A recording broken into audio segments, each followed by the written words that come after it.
বিয়েতে 51টা শাড়ি পেয়েছিল মেয়েটা। অষ্টমঙ্গলায় ফিরে এসে আরো 6টা। এত শাড়ি একসঙ্গে সে জীবনে দেখেনি। আলমারি প্রথম থাকে সে রাখলো সব নীল শাড়িদের।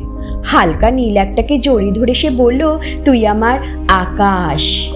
দ্বিতীয় থাকে রাখলো সব গোলাপিদের। একটা গোলাপিকে জড়ি সে বলল, তোর নাম অভিমান। তৃতীয় থাকে 3টি ময়ূর, যেন 3 দিক থেকে ছুটে আসা সুখ। তেজপাতা রং যে শাড়িটার, তার নাম দিল বিষাদ। সারা বছর সে শুধু শাড়ি উপহার পেল।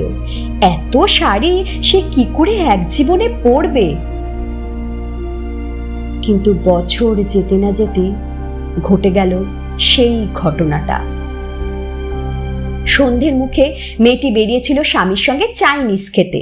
কাপড়ে মুখ বাঁধা 3টি ছেলে এসে দাঁড়ালো। স্বামীর তল পেটে ঢুকে গেল 12 ইঞ্চি ওপর থেকে নিচে, নিচে নেমে ডান দিকে যাকে বলে এল। পড়ে রইল খাবার।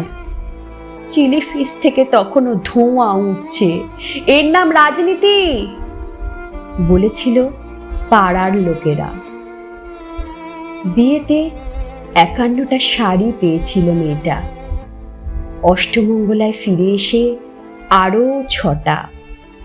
একদিন দুপুরে শাশুড়ি যখন ঘুমিয়ে, সে তার সমস্ত শাড়ি বের করে 6 তলার বারান্দা থেকে উড়িয়ে দিল নিচের পৃথিবীতে।